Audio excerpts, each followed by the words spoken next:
After losing most of its market in China, Australia has lost tens of billions of dollars in the past year, which is a heavy blow to the national economy.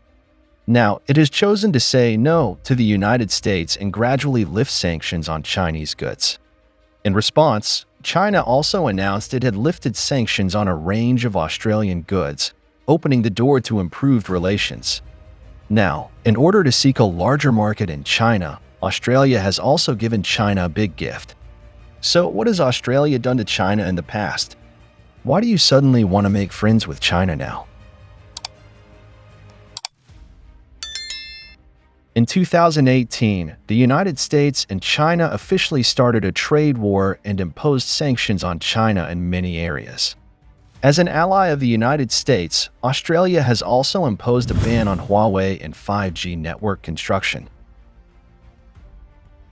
As China's leading technology company, Huawei occupies a vital position in the global 5G market. However, Australia's ban not only dealt a heavy blow to Huawei's business, but also severely hindered China's 5G construction process. After entering 2020, Australia began to impose more and more sanctions on China and restricted iron ore and coal exports to China. Take iron ore as an example. From 2019 to 2020, China's iron ore imports remained above 1 billion tons. Australia's share of this huge import volume exceeds 60%. It is understood that Australia's restrictive measures have slowed down the development of China's steel industry for 1 to 2 years. At the same time, this has also caused China-Australia relations to fall to a historical low. But China, the Eastern Dragon, has already risen and will no longer be bullied. In 2020, China began to take action and impose tariffs of as high as 116% to 218% on Australian wine, with an implementation period of 5 years. China has long been the largest export destination for Australian wine, accounting for 50% of its total exports. Affected by tariffs, Australian wine sales and profits in the Chinese market have been severely hit.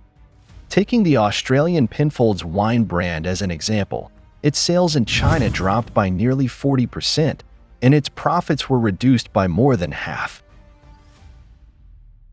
Faced with this challenge, Australian grape growers began to look for new market opportunities.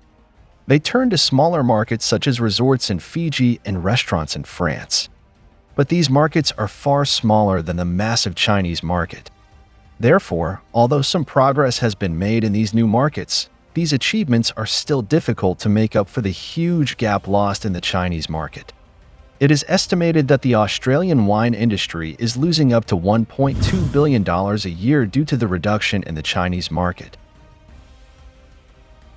More importantly, China's trade policy towards Australia not only affects the wine industry. From barley to beef, timber to coal and lobster, China has imposed strict import restrictions on a range of Australia's key exports. Taking barley as an example, China was once Australia's largest buyer, accounting for 1/3 of total exports. But in the face of China's import restrictions, Australia's barley exports have dropped from more than 3 million tons per year to less than 1/10 of the original volume.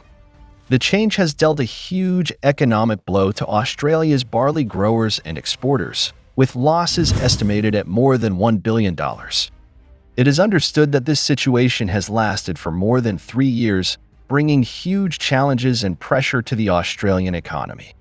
But now, the relationship between the two countries seems to have undergone new changes. In 2022, Australia's political arena ushered in a new chapter, with Prime Minister Anthony Albanese taking office.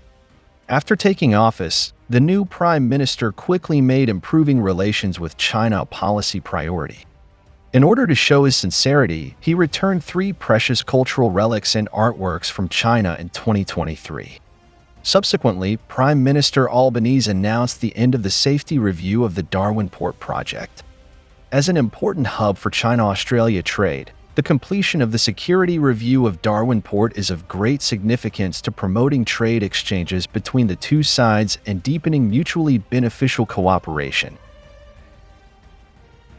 In order to further consolidate bilateral relations, Prime Minister Albanese will also personally visit China in 2023.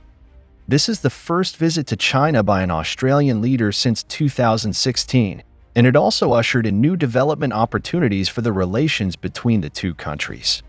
In March this year, Australia once again sent a positive signal to China by lifting an anti-dumping ban on Chinese wind turbines.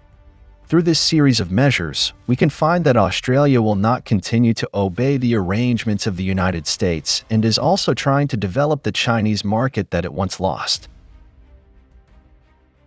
Seeing the friendly signal sent by Australia, China also responded quickly.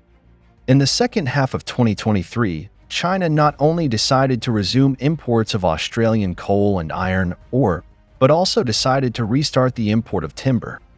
It is particularly worth mentioning that the Ministry of Commerce of China also issued an important announcement. From March 29, 2024, anti-dumping duties on wine originating in Australia will cease. The decision marks the end of a challenging phase for the industry and raises hopes for the recovery of Australia's multi-billion-dollar wine industry.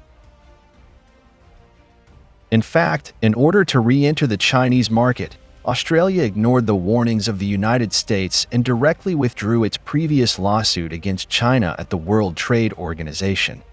As far as I know, this lawsuit originated in 2020, when China implemented severe trade restrictions on imported barley originating from Australia, imposing anti-dumping duties and countervailing duties of up to 80.5%. Australia expressed strong dissatisfaction with this and therefore filed a complaint with the WTO. But no matter how the WTO dispute develops, China seems to be indifferent to Australia's withdrawal of the case. After all, in this trade dispute, China firmly believes that its position is just, and Australia is the party that provoked the dispute in the first place. Now that the lawsuit has been dropped, the competitiveness of Chinese goods in the Australian market will be further enhanced, which will help expand the sales share of Chinese goods in the local market. At the same time, this move may also reduce frictions and disputes between the two sides in the field of trade and create a more harmonious environment for future cooperation between the two countries. In the context of the global economic downturn, mutual sanctions and trade wars often lead to lose-lose situations. Taking the mutual sanctions between China and Australia as an example, China's exports to Australia decreased by $13 billion between 2020 and 2023. At the same time, Australia's exports to China have also suffered a significant impact. But in sharp contrast to such negative cases, those countries that choose cooperation and dialogue are able to find win-win paths in difficult situations.